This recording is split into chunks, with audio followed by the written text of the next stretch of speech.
Spot.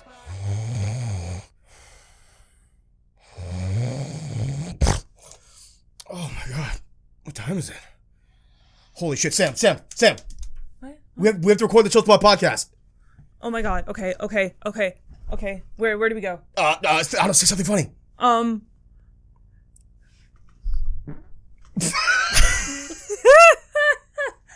I can't fucking believe you just like. I'm probably gonna. I mean, I don't know. I don't think it got picked up, but I'll probably have to add like a gnarly. For those who don't know, You're gonna add the wet fart sound from our Sam streams? just fucking beefed. Right, I'm not even mad at all. I commend your dedication to that bit. Thank you. Actually, though, Thank like you. no word of a lie. Thank you. Welcome back to the Chill Spot podcast, Welcome everybody. back, It fucking everybody. stinks in here now. No, We're just gonna be dealing with this for the whole No, podcast. it doesn't. I fart roses. Oh, actually, ever since you quit dairy, your farts ain't so bad no more. Sure, yeah. I mean, I didn't quit dairy. You don't drink I nearly quit- as much dairy. I quit milk. I quit cow's milk. Okay, milk, sure. Yeah. Well, milk was causing your farts to fucking. Okay. If I could be so bold. On the internet forever. Yeah. Here we go. How was your week, Sam? My week was good. My week was busy. I'm very tired. I'm a tired little girl. Yeah, because you've been fucking pounding the pavement. Yeah. I've been working 9 to 5. That's not how that song goes, but You've been God damn it, I'm blanking on the goddamn acting. I've been acting. No, but the BTO song, fucking taking care of business. You've been taking care of business every day. Yeah. You know, I saw them in concert. I know you did. You said they were really good. Yep, BTO and the Guess Who. Actually, one of the best concerts I've ever been to. Bachman Turner Overdrive for those who don't The know. plebeians who don't know about Yeah, BTO. yeah. Go listen to the Guess Who. Well, for the millennials, or sorry, for the Gen Zers The who Zoomers? obviously listen to our podcast, who were like, I think he means BTS. I saw BTS when I was 13. Yeah.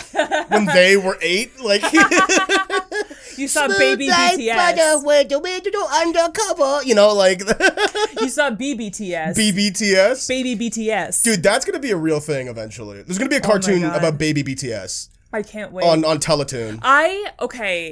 I think that baby versions of cartoons is like the coolest thing. Really? That is not what I thought you were I gonna love say. Baby Looney Tunes. I haven't seen Muppet Babies, but I That's a thing. understand the concept of Muppet Well, Babies. it's not too difficult And to I understand. No, like all I know about Muppet Babies is from the Donald Glover weirdo bit where he's like, Muppet Babies was a show about a woman with no face. yeah. And then like something else. And then Like, she took care of all the Muppets. she like, and also eats some, I don't know.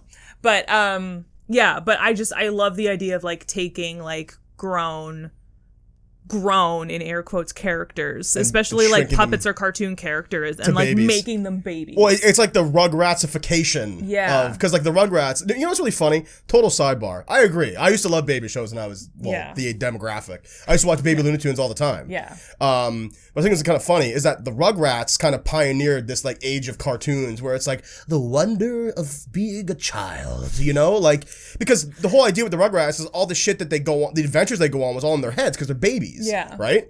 Which is hilarious when you consider that the sequel series, All Grown Up, was just about fucking teenagers. Yeah. like Doesn't work out as well. Who knew this show about being babies, going adventures as babies, wouldn't be interesting if they're not babies anymore? Yeah, when you mixed in like angst and acne, Yeah, they and just hormones, it dealt doesn't with read teenager as well. shit. It doesn't read as well. You know what? It was a great animated show when we were younger? What's that? It's Fillmore. Fillmore, Bangs, like, dude. listen, I'm not gonna say like give Fillmore the respect it deserves because it gets It gets respect. its audience gives it its respect. It's rated. But like, is Fillmore on Disney Plus? It is not. And I'm dying because I really want to watch it. Fillmore is, and this is like, no, I'm not gassing you guys up. Fillmore is an awesome cop show. We don't have to tell you that. I'm sure everybody who listens to this is like Yeah. nodding along. Like Fillmore, of course, voraciously. Fillmore, yeah. No, I remember my dad liked Fillmore. Because it's He was well like- written. He was like, like he solves good mysteries. Yeah. Like, this is really good. No, it's funny because like it's for those who don't know, Fillmore is about a like middle school where like Fillmore is a hall monitor. Yeah. But the hall monitor in this reality are police officers. He's a detective. Yes. And he solves middle school level crimes. Yes. Like the fucking ballots for the student council president going missing. Exactly. Or so on and like so forth. Somebody's like poisoning the lunch meat or something. But shit gets crazy. Shit gets real. There's an episode where Fillmore is after school, like he's like staying overnight to guard something. Yeah. And the quote unquote criminal in this episode kidnaps his goldfish and puts it outside in the cold so the water freezes and it dies. Yeah. And like that's the equivalent of like John Wick's dog getting shot. Yeah. Like it's like you know what I mean? Like don't that fuck is with his pet. that's fucked. Yeah. The craziest thing about Fillmore, you've probably seen this episode too. There's an episode of Fillmore. I'm gonna get this a little wrong, I think, but there's like Girl Scout cookies or something along the lines of like something you need to sell for a sale fundraiser thing goes missing. Yeah. Right? It goes missing. They can't find it.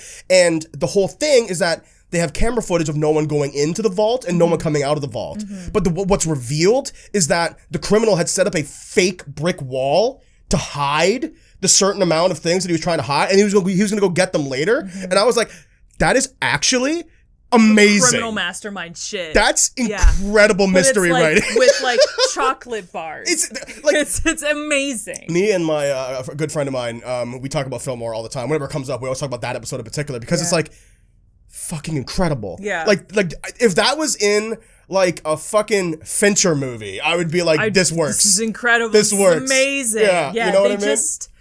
Listen, like, I don't claim to be up to speed with what the kids are watching these. And I mean, when I say kids, I mean kids, like children. Yeah. I don't know what children are watching these days. I don't know if Paw Patrol is still a thing. I don't know where the fuck Baby Shark came from. If it was just a show or just a video. Baby Shark's still around. Baby Shark is actually a whole cartoon. Yeah, it's like a whole cartoon, right? And like part of it just went viral. And the Paw Patrol dog got canceled because he's a cop.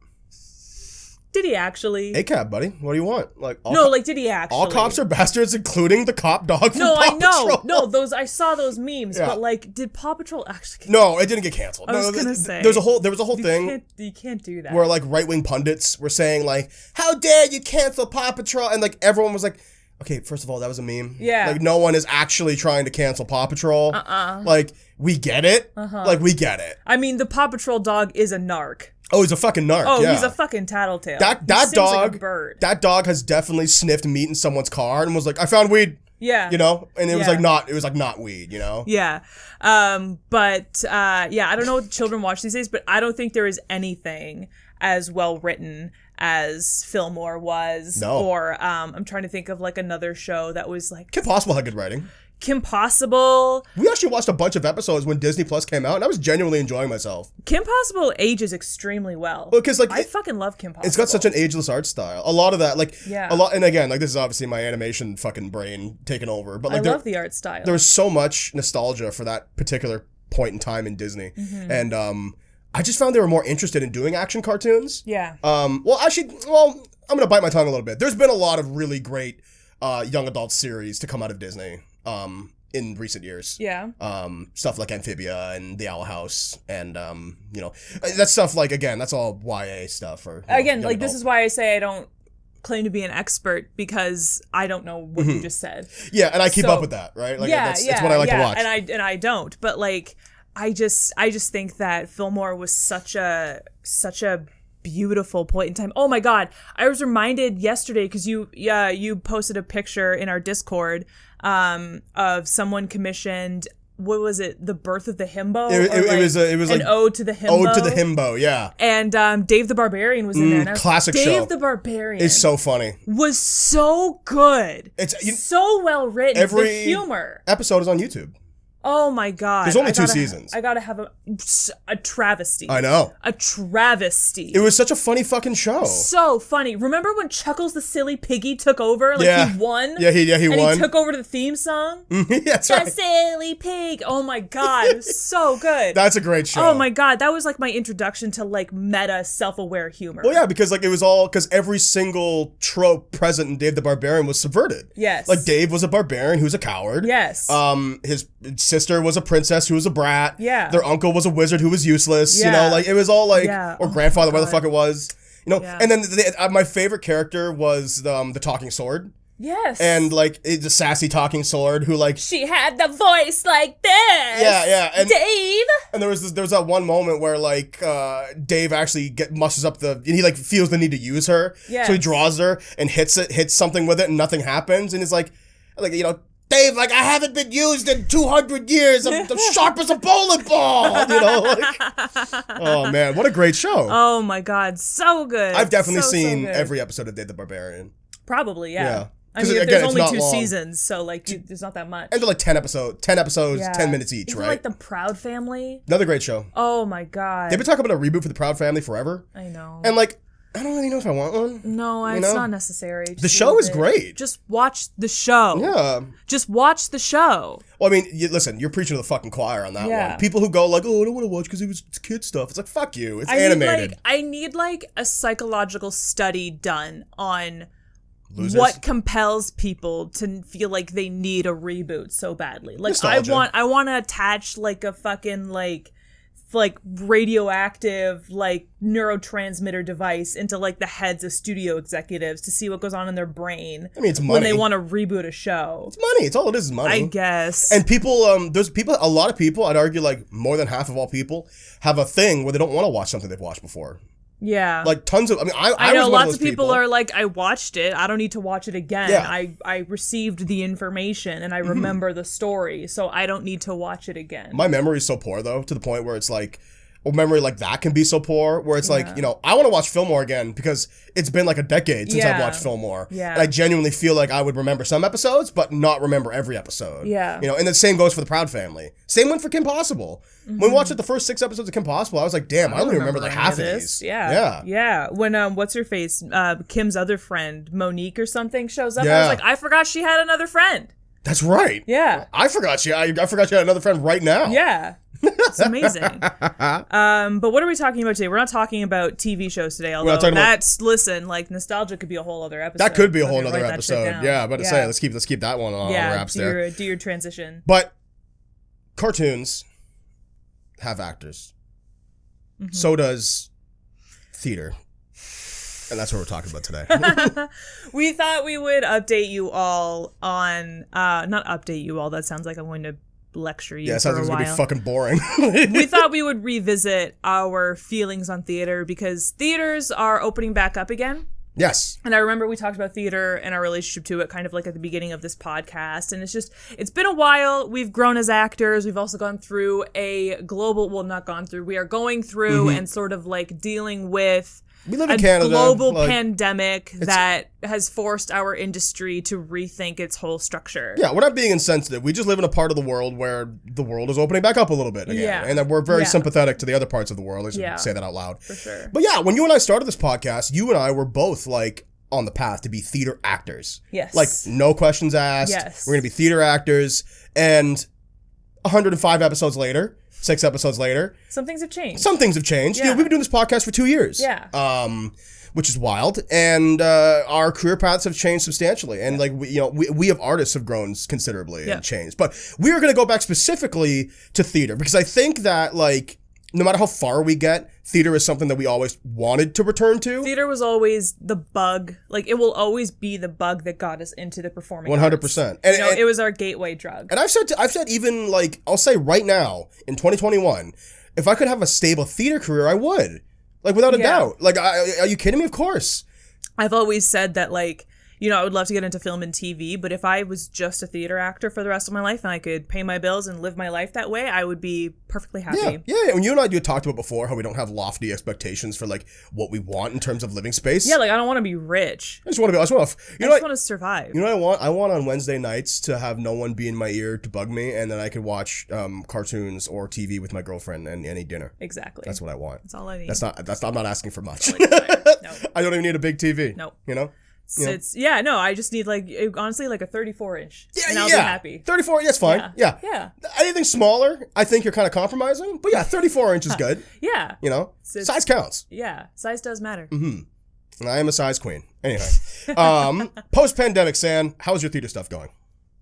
It's going well. Yeah, it's nice to know that people want to go back into the theaters. I was worried, and I mean, like, I think we're doing the right thing, at least like with I'm currently in a theater show right now. And I feel like we're kind of doing the right thing, which is, we don't have much of a choice because we have to follow, provincial protocols for public events. But our audiences can only be like, I think 50 people max.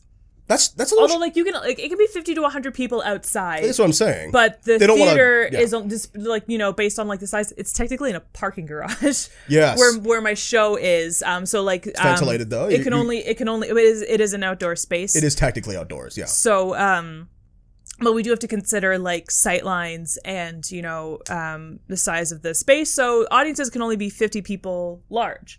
And I think that is a good way to sort of ease people back into seeing live theater is, like, not full capacity, not making people go into a packed theater, like, try and maintain social. Like, imagine if you went to, like, the Ed Mirvish Theater and they were like, oh, okay, but, like, every two seats. That would feel, I feel like that's just a little bit too much right out the gate. Well, it would also, like, just going to a small 50-person show is comfortable for a lot of people. There's also the issue that, like, a lot of theater creators, especially, like, small independent theater creators, need every ticket.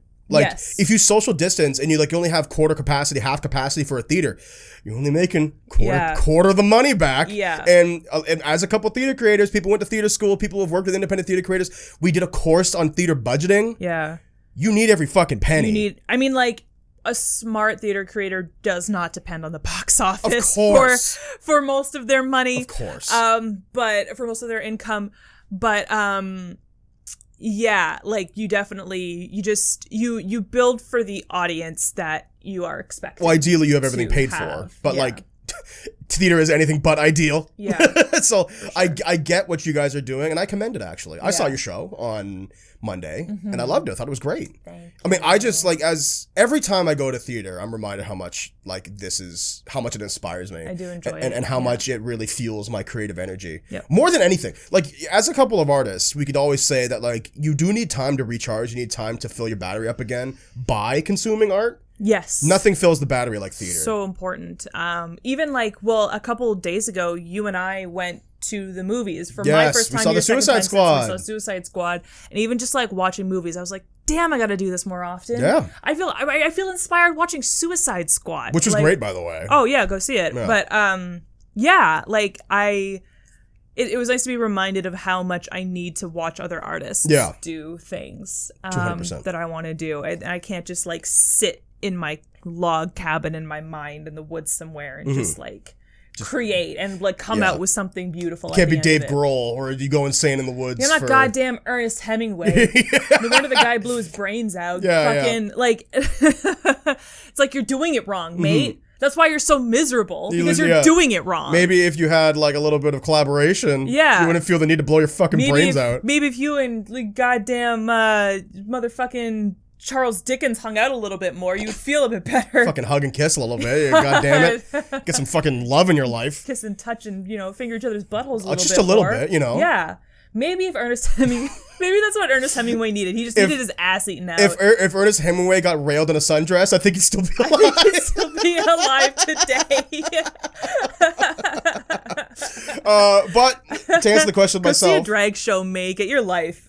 For me, post-pandemic, my theater stuff. Pre-pandemic, my theater stuff was doing pretty well, actually. Like, I had for a while, I was working, like, semi-consistent theater gigs for, like, months at spread at a time, and I was obviously applying to shit left and right, and now I'm just back to that again, just back to applying. I'm back at the applying stage, where I'm, like, throwing my hat out there. I got a couple applications hanging in the wind, and hopefully one of those will get picked up, and I'll be able to have something more substantial to update you guys with. Fingers crossed for you, babe. Oh, darling, I want to work so bad. What did the pandemic shed light on in the theater industry, in your opinion? To me, it was access. Yeah, I agree. It was always a thing that we knew. I mean, like, at least in the circles that I run in, theater makers are aware that, and, like, they were working on making theater more accessible to, people who can't necessarily afford theater tickets, right. People who, like, getting into a theater or accessing a theater is physically difficult or mentally difficult. Theaters were doing things like relaxed performances where you were allowed to, like, get up and go to the bathroom in the middle of a show, and, like, the house lights were on, just, like, dim, that sort of thing. But I think in the pandemic, where we didn't have the hoity-toityness of come to our theater, you're in our theater, you're in blah, blah, blah. Like, people had to watch from the comfort of their own homes. So we had to cater to our audiences in a way that we're not used to. You kind of have to meet the theater's expectations for the evening when you go out to a theater. You know, you have to dress a certain way, you have to act a certain way, even if you're in a relaxed performance. Yeah, there's etiquette. But I think we kind of had to take the stick like a millimeter out of our asses and sit a little bit more relaxed. I think it's ultimately a good thing. Yeah. Live streaming was certainly a huge thing for theater because, like, you know, if you can film a theater show, like you can literally film actors on stage in a theater, but then it was sort of like a Theseus' ship thing where it's like, is this still theater then? Well, is it still the original thing? You miss a lot. You miss a lot of the nuance. If you're watching it filmed, is that not a movie? Right. Is that not a TV show in that sense then? Like, what is this? So live streaming was a really good answer to that. Yeah. Which I think is really cool.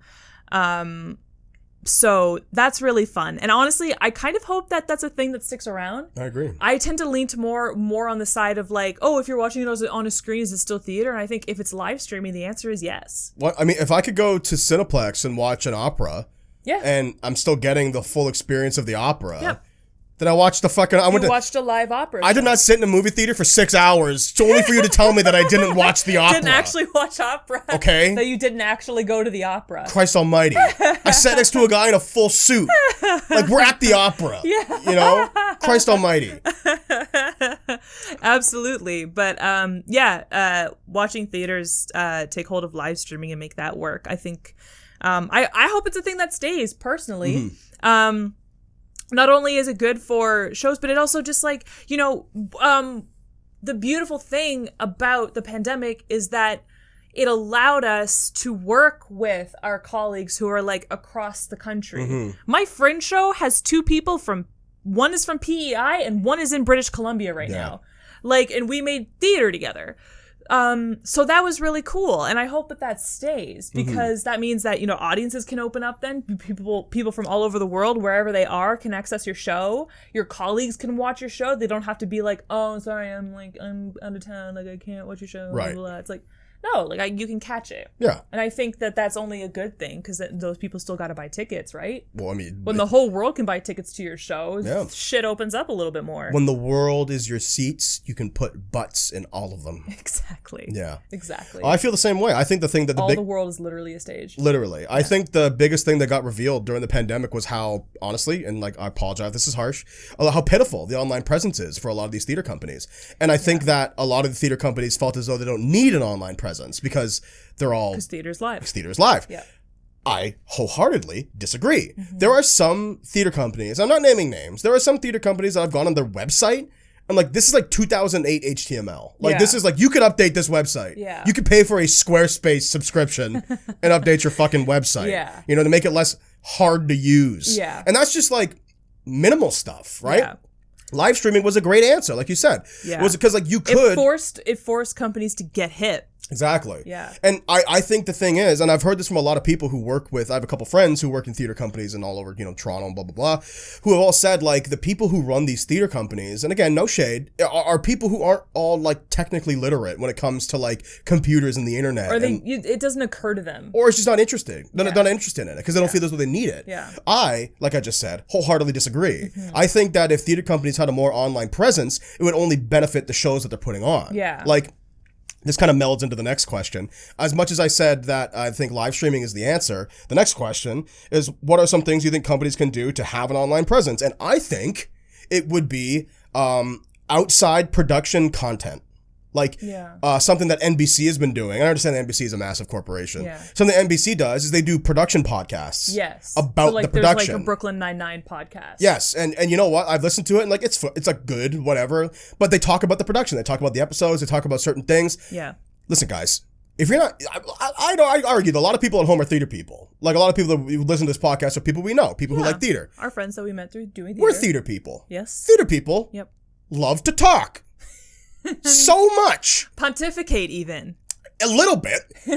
So get into podcasting. Get into live streaming. That's not just live streaming your show. There are a couple like theater podcasts around. But I mean, like, what I think is these theater companies should be interested in, because first of all, producing a podcast is not expensive. It's like, in terms of like the costs of a theater show, it's not expensive. We put a lot of work into it, but you can honestly get away with far less. A good quiet room and like a couple of Yetis. And an Anchor subscription, you know?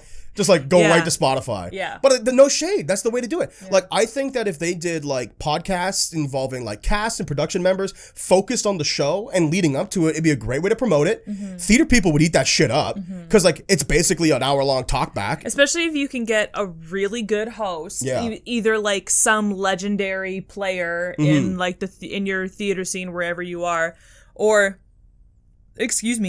someone who's a good personality that can grow into that audiences can really get into and get attached to and like like me.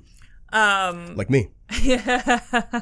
Absolutely. I mean, let's talk at Obsidian Theater, at Theater Gargantua, at Theater Pass Marai, at Cahoots Theater, at Soul Pepper, at Mervish. Mervish. Yeah, like hit me up. But yeah, no, I think that would be a really fun idea. And the best part is that after the production ends, you don't have to do that podcast anymore because it's a production podcast. It ends after the production ends. Yeah. But then you boot up another one when you do another one. And I think that you could even do shit like show off the fact that your cast members and your production members are fun people. Yeah. Like you could do live streams where like you do a fucking video game live stream. Just do live stream events that's like, I don't know, could be two people.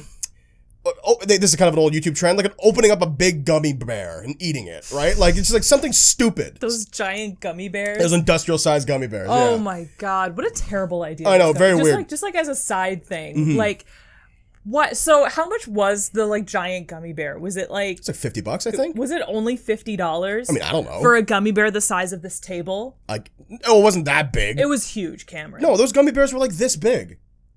Were they? Yeah. I thought they were like literally like. God, no. Okay. No. I mean, this big. is still a huge gummy bear. Well, yeah, because a gummy fucking normally. Yeah, it's like this thick. You take off like a bit of the ear. You're like, this is how big a normal gummy bear is. Yeah, exactly. You know, like regardless, getting a little off topic. Like 5 gummy bears in one, but like what a time. Yeah, that was truly YouTube figuring itself out. Definitely. Yeah. And I don't want to stray too far from the topic. But I seriously think that this is a good idea. I think that if actors and production people were interested, it's a great way to promote yourself. Yeah. People would be interested in it. Yeah. Live streaming and streaming on Twitch, you can download programs that let you to stream on 3 platforms at once. Yeah. Like, and this is all for free. Yeah. Like, this is not going to cost you a fucking dime. Like, and you get people to donate directly to the theater. Like, this is money waiting to be taken, in my humble opinion. We are just sitting here handing out free ideas. Yeah. I don't know what else to tell you. Yeah. I don't know what to do. And as a theater creator in the greater Toronto area, I would love to help you all achieve this. My schedule is open. There's room in it. Do you have any kind of ideas that would like boost an online presence for a theater company? Podcasting is a good idea. I think,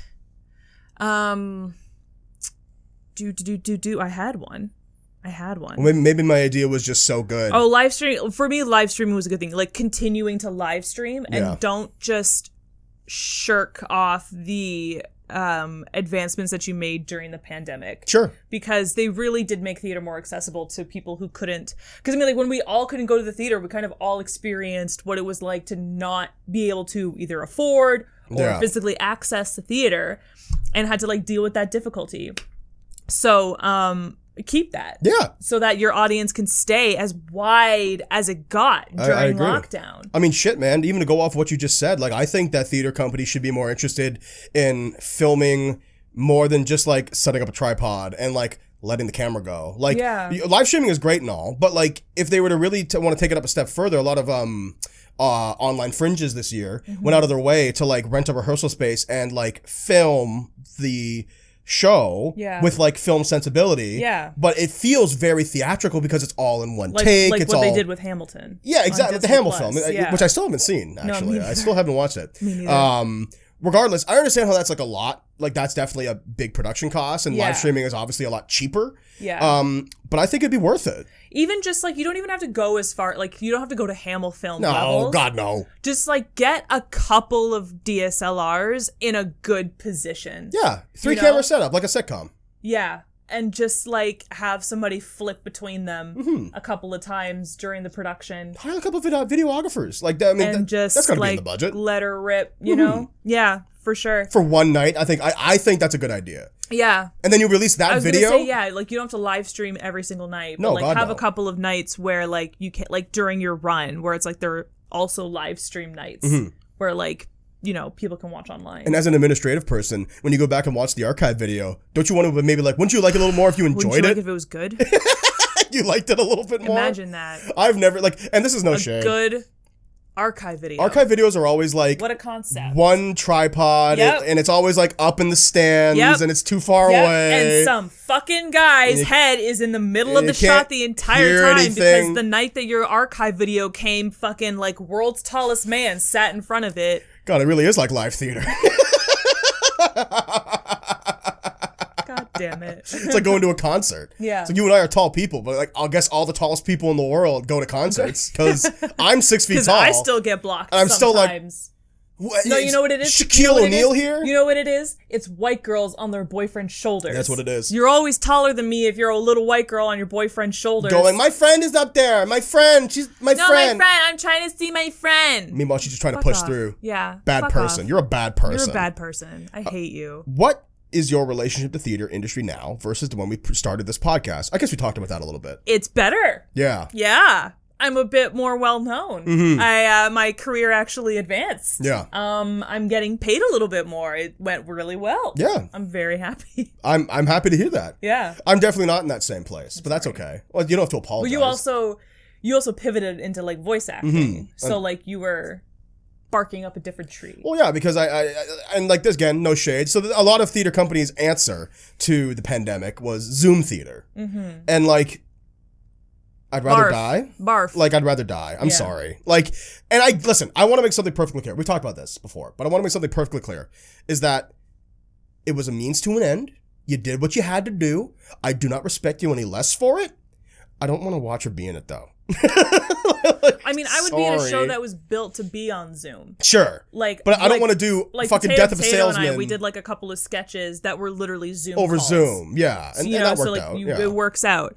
But, kill me if you're trying to do like fucking Midsummer Night's Dream on Zoom. Oh, could you imagine? Kill me. With that fucking cast? Oh, Jesus. Yeah, and you put it on grid view? Oh, we got custom virtual backgrounds made. Fuck you. Yeah. I'm not watching it. No, I won't do it. It looks like garbage. And but you know what though? I think a lot of theater companies know that. Yeah, I think they're aware. I mean, like I think we also said this before. The Zoom theater that we're making fun of, the bad Zoom theater, was adapting a show that was in the middle of production into Zoom when the pandemic hit and they had to shut down, and people had already bought tickets and actors had already been paid and something had to be done. Yeah, exactly. Yeah. So you're right. Again, we said it before, do what you got to do.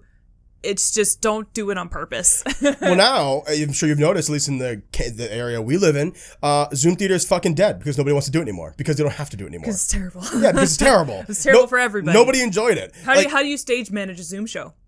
Yeah. How do you tell actors to be somewhere in 15 minutes when they're at home? I think I'd actually start children. Real crying if I was sitting in front of my computer listening to someone else's lines go up and I'm not even I'm just sitting there at my desk in full costume. Yep. How would you stay in character? I mean, obviously you would because you're a professional. You're sitting at your fucking desk. Even if you're a professional, that's hard. It's hard. That sucks. And it sucks. Yeah.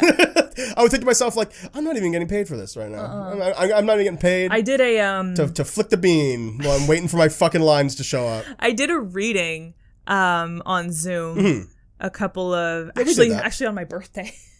Do you remember that? Yeah. Yeah, I did a reading over Zoom, and was that the one that I was there for? Because I did a reading with you as well. No, you didn't do it with me. It was in America actually, and TJ asked me to help out. A friend of his. I do remember that.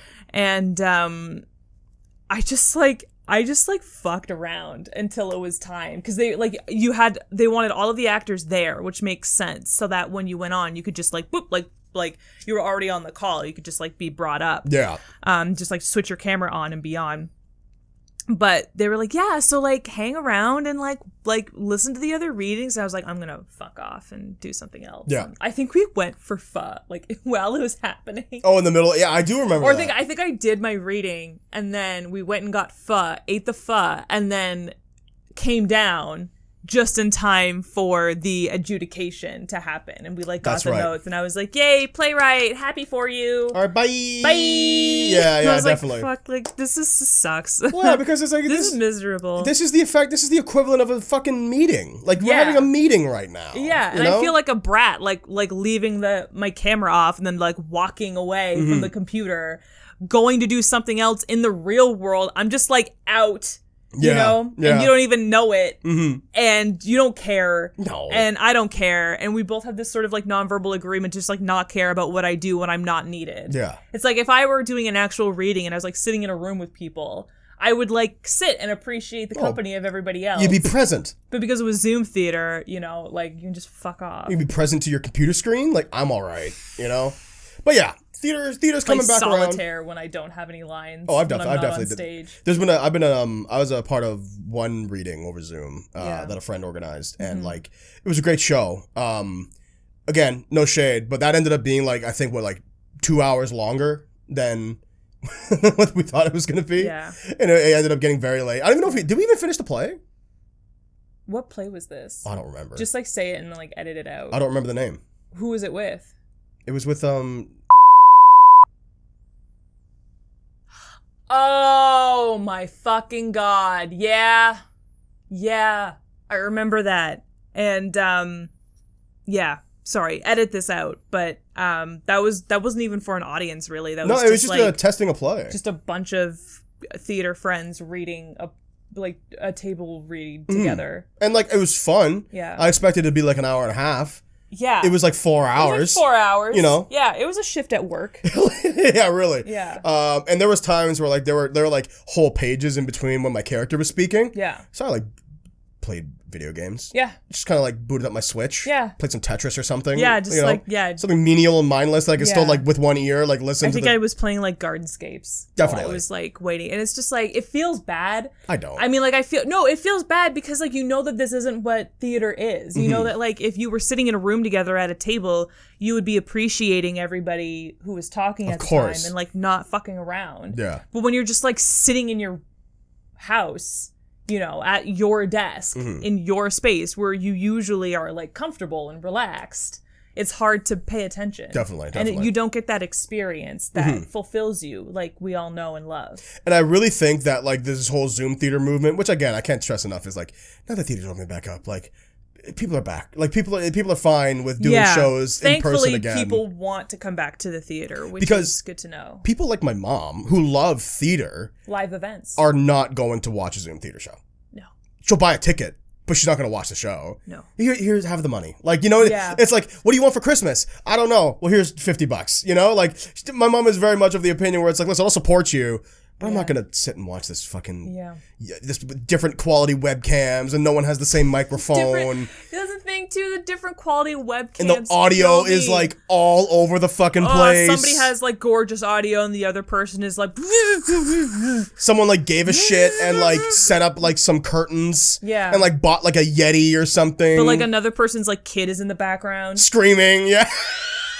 Could you imagine? Like, could you imagine? One person's in their bedroom, another person's in their kitchen. Like, could you imagine like the Lady Macbeth like out damn spot monologue, but with like a kid screaming in the background, like Mama hungry, and it's like oh damn spot. I know. Oh my god! It's just like wait, sweetheart, out damn spot. Just a second, out. sweetie. Just a second. And like the cat jumps up on her laps. Yeah, the fucking Macbeth and Macduff are dueling. Yeah. And a cat comes in and jumps on someone's shoulder. Yeah. The cat thinks that the sword is a toy. And Yeah, starts really. like jumping at it. Get out of here! Mr. Stuffles, get out of here! Fuck off! Oh my god. That's a nightmare. Like we're laughing about it, but if And, that like, was happening, I would cry. shit and my like we pants all and laughed. cry. There was that reporter who was like talking about like the economy or something, and like his his kids kid rushed came in? in, and then the mom had to like run in and like snatch them away. That was so, and the kid was like, oh, and we were all like, haha, that's hilarious. Oh, this time that we're in right now. But if that were like all the time, I'd be like, you get a little old. I'd be like, can you get your fucking kid out of the room, please? Yeah. No, your kid came back. You're like, oh, sorry, are they back? Yeah, they're back. Can you like, we're trying to talk about the economy here. Can you get them the fuck out? Can you get them out? Get out! And can I also just say, like, we talked about like technological literacy in terms of like theater folks, but even just like people in general. There's been no bigger hurdle than like everyone trying to have to learn how to like change their microphone and speaker settings, which like, and like, listen, that's not complicated. It's not. Yeah. But there's a But you thing, gotta do it. But there's a thing with people who aren't technologically literate where it's like, okay, you have to open up your settings, and then it's like Yeah. like Ed and I, they're like, what do you mean I have to, you know, like, and like they freak the fuck out, right? Yeah. Like, Or even just like, even people who are technically savvy, but they just made a mistake. You know, Yeah. sometimes you can just make a mistake, and you got to take a couple seconds, and it's like, oh my God, what menu do I click? And is it 3 dots, or is it the cog button, or like which output am I supposed to? Just, I'm done. Yeah. I'm done.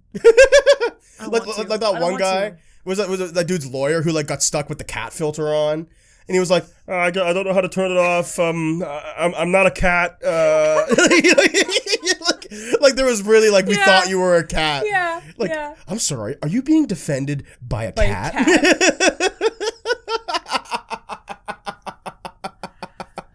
It's funny, but it's not funny. It's hilarious. Like that's really funny. I'm sorry. Oh my God. But I can see where that being. I imagine the third meeting when you're stuck on the cat It's like filter not got cute. a little old. Although I will say, I think it was a Tumblr post about somebody whose accounting professor did his online lessons as a potato, you know, the Snapchat potato filter. Yep. But he like did it all the time. And he was like, once you become the potato, you can't stop being the potato. Yeah. And he did like every single exam review as a potato. Yeah. Yeah. But to put a pin on this, Zoom theater sucks. Yeah. But we don't have to deal with it anymore because normal theater is back, and that is great, and I'm super excited about that. And I think that if this were to ever happen again or something like it, we would understand that this is not the answer. We didn't know what the answer was when the pandemic first hit, but now we know this is not the answer. We didn't know if sanitizing worked. We didn't know if masks work. We didn't know if Zoom theater was going to work. But now we know that two of those things work, and that last one doesn't. One does not. We can get rid of it, and we don't have to touch it again. Exactly. And I don't want to see it anymore, and if you invite me to it, I will not come. And I'll hit interested on Facebook and then never fucking... So what? Never buy a ticket. What a beautiful cop-out they gave us with the interested button. Yeah. They even put a star next to it to I'd be like like, to see oh it. yeah, no, this really piqued my interest.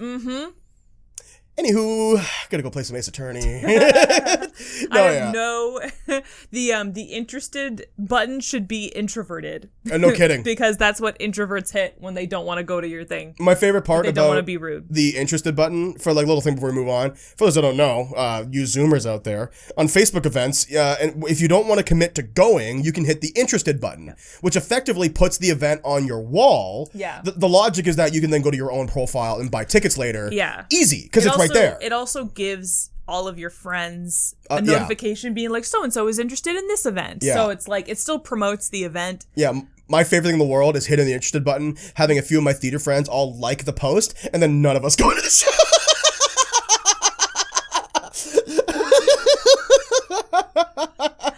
Yeah, girl, my friend's ex-girlfriend is in this. I just wanted to be a nice person, let her know that everything was fine. Yeah, it's totally. like I was never fucking going. Yeah, you know, it's like I support you, but I'm not gonna go. I'm not gonna Listen, go. I I support you, but I don't like support you. Yeah. You know, like monetarily. No. That's definitely the way. But okay, so we've done enough bitching about online theater. I will say though, I am trying to leave that frame of mind behind in, you know, like in like a current pandemic post-lockdown world. Just because I do need to see more theater, right? Oh, are you kidding me? Yeah, like, I'm in. you know, every single time I have a show, people come out and support me. Mm-hmm. You know, like people that I wouldn't expect to come out and support me. Yeah. Some people see the show twice. Yeah. And I will say, like, this pandemic has allowed me to really hunker down and, like, build relationships with the art community in my city. And it's a beautiful community, and I want to support it. So I do want to show up to shows more often. I mean, it's not super cute to be like, oh yeah, I'll go to your show, and then like don't go to the show. No, of course, because people do actually come to my shows. Well, yeah, I like to say like that whole thing. It was like kidding around, but like no, like it was a funny joke, and it was a good thing, and good job. But thanks, great. But good job to both of us. But I do want to make a habit of like actually going to people's shows because it does make the world go round. You and I had like 3 shows lined up to like go see. Yeah. And then the world pandemic hit. Yeah. So, you know, like you and I, like I don't know about you, but I'm fucking totally ready to go see more shows. And I'm excited and I'm stoked. Yeah. And I'm ready to, you know, support theater just as much as it supported me. Exactly. I mean, theater is good for your soul. It is. And I know you can't get that good for the soul feeling if you're not going to theater. Exactly. So you gotta go see theater. You gotta go. Go to theater, everybody. Go support your local theaters. Go get your ass up. Go support your local community theaters, even. Yeah. You know, like you don't have to know anyone in the show. Can I tell you something funny? Sure. So, one of the like sound guys for my show, because our shows are mic'd, was talking to me, and he was like, "Can I ask you a question? Like, as a community theater person," and in my mind I was like, baby, I am a professional. You should have said something. I am not a community theater person, because like he works with a lot of community theater, right? Like he's really involved. There's a really active community theater group of people in my city. Well, if there's a professional art scene, there's usually a community art scene. Yeah, and they don't always feed into each other. They often don't, actually. They are quite separate. But we share the same tech people, because tech people we need them, regardless of where you work. So yeah, he asked me a good question. He was like, would you benefit from like an audio recording of like a read through of the play without your lines, so that you could practice your lines with everybody? That's a nice question. Yeah, but the way he framed it, he was like, as a community theater person, I was like, baby, my love, I am a professional. Love, I went to school for this. Yeah. Like, this is not a hobby. I have training in it, love. Sorry. Yeah. I didn't go to Greenlight Arts to be like, can you please put me in a show? Can I audition for your show? No. They hired me because I'm a professional, darling. You were scouted. You were poached, dude. I was sought after for my professional skills that I bring to this opportunity. So how dare you speak to me like that? Don't you dare call me a community theater person. I'm sorry. I just wanted to know if you wanted the recording of the show. I was like, I don't care. Don't you ever fuck it up ever again. Get it right. Matt's just like, Yeah, and that's why I didn't say anything, because I knew that was a dick thing to say. Well, of course. I also, like, for what it's worth, like, I know a bunch of people in the community theater area, because I did theater with those people before I turned pro. Oh my god. Oh my god. And they're nice people. They're lovely people. They make gorgeous plays. Like, it's a great time. I've done community theater in my area is a great community. I was a part of a production of the community theater. I was on the wonderful production team. It was fun. Yeah, very, very fun. So like, you know, I didn't want to. It's rude. So I wasn't rude, no, but I just thought it was funny. Yeah, how he was like, as a community theater person, I was like, darling, please. That's the noise you should have made. I am not them. They are not me. You should have went, Everyone's like, what the fuck? The hell is wrong with Sam? All right, Sam. The big question in the room, the question that people have been pondering for the whole pandemic. Yes. And the pre-pandemic, as a matter of fact. Yes. As a theater person who doesn't do musical theater, like not me. Opposed to it, but just not trained in it. Well, yeah, you and I don't know how to sing. Yeah. Or dance. Plays a big part. I know how to sing more than I know how to dance. Sure. Yeah. What is the telltale signs that you're dealing with a musical theater kid? Gay. Wow. Thanks for listening to the Chill Spot Podcast, everybody. We're wrapping her up here. No, you're not wrong though. I don't want to be rude, but you're not wrong.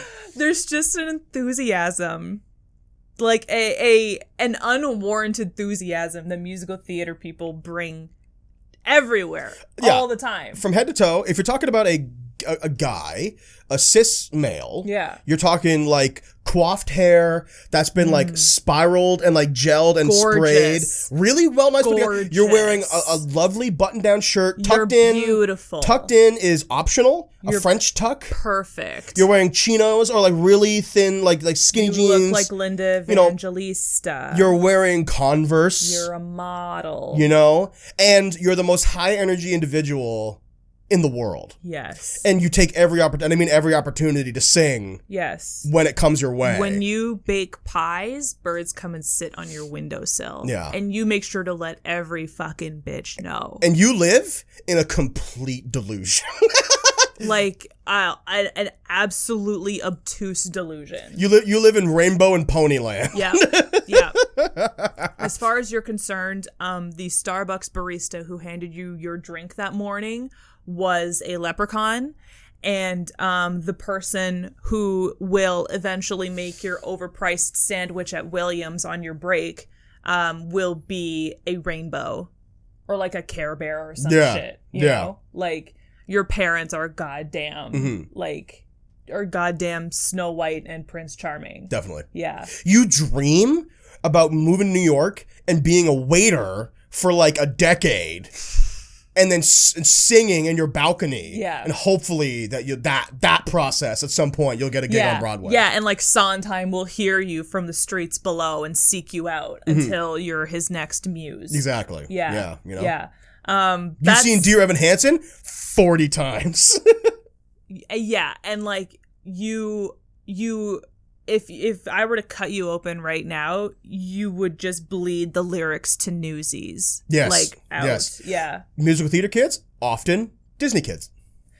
They're one and the same. It's a feeder, yeah. Disney kids bleed into musical theater adults. Disney kids is a gateway to musical theater adults. It's a gateway drug. Yes, it really yes, is. yes. And sometimes you never really give it up. I've seen people's lives destroyed by that. Disney adults and musical theater kids are the same person. Definitely. Yeah. Definitely, for sure. For sure.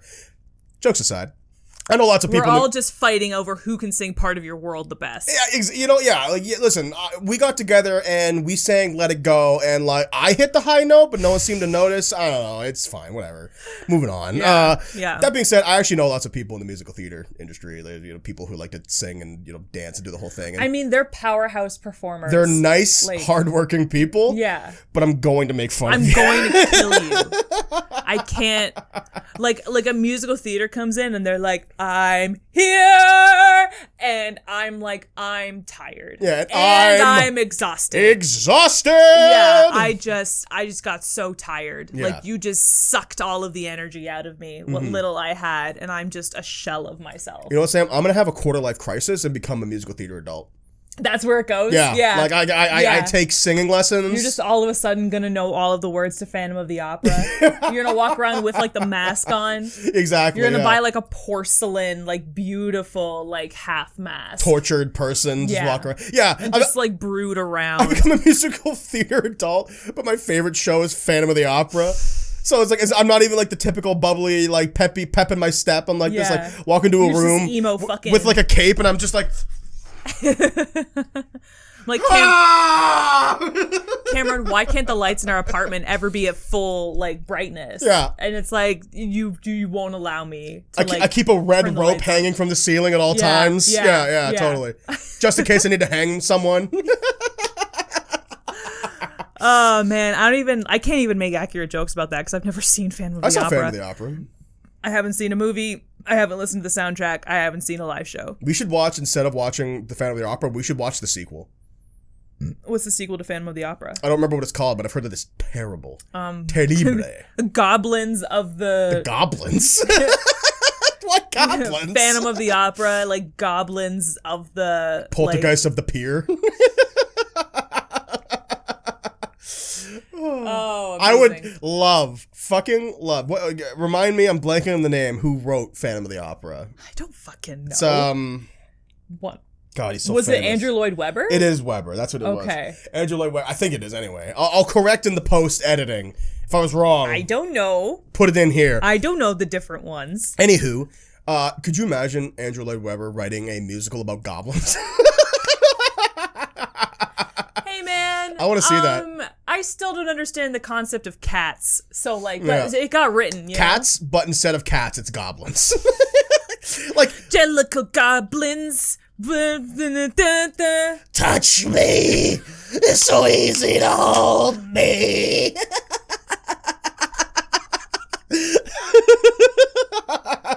Starring Katya Zamolodchikova. Holy fuck. Yeah. But yes, that's all we got for today. A musical theater kid is a special breed, and I do mean special because you really are quite unique to this world.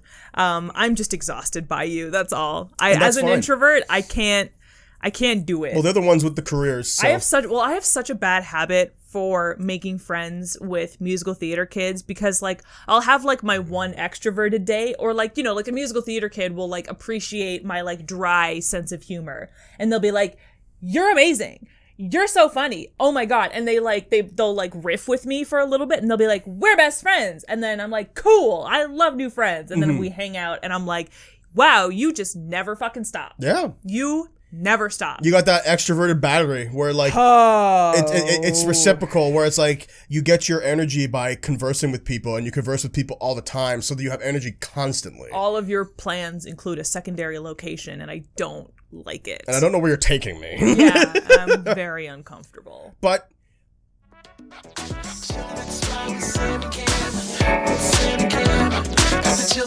to think of a good way to end the podcast. Couldn't think of anything. Sorry, I thought you were doing a bit. You were like, but no, I was roll credits. Yeah, really, just end the podcast there, just like slowly dead-eyed look. fade in. Chill spot. Chill spot. And we're just sitting here like, sitting in a spot with Sam and Cam. It's a chill spot. We just melt. Like we're like those like weed PSAs. yeah. She like melts into the couch. I want whatever she had. I was gonna say that's how I'm trying to be. But unlike theater, which is back in live action, we exist online. So thank you so much for listening to the Chill Spot podcast. We upload every week, Tuesday at 3 p.m. on YouTube and streaming services. A little bit early on the streaming services, and we are so fucking online, you guys. If you're watching us on YouTube, subscribe to us. We do this podcast every week. Mm-hmm. We upload shorts periodically. We don't promise to do them every week. We just get them up when they're up there. We also do live streams. That happen 3 times a week, 2 evenings, 1 morning. Twitch.tv/chillspot. Promise. You can follow me at Camera Draws on Instagram and Twitter, where I post my art and also my musings. And I promise I'm not annoying and cool. Mm-hmm. I'm not annoying or cool. I'm uncool, but I'm not annoying. That's all anybody ever wants, right? Someone who's uncool but not annoying. I don't need to be cool. I just don't want to be annoying. So my Fringe show got extended again. It will be up at fringetoronto.com up until August 22nd if you want to check it out. Fuck! It's called You Can Do It, Put Your Mask Into It by Potato Potato Presents. Potato. So go buy a $5 Fringe On Demand membership from fringetoronto.com if you would like. If you are in the Kitchener-Waterloo area and you want to come see me live, come see We Could Be at the Kitchener Market. Tickets are at greenlightarts.com. And we are booked. We are busy. We are theater. Thank you so much for listening. And we'll see you guys next week. Ta-ta. Bye. Cheerio.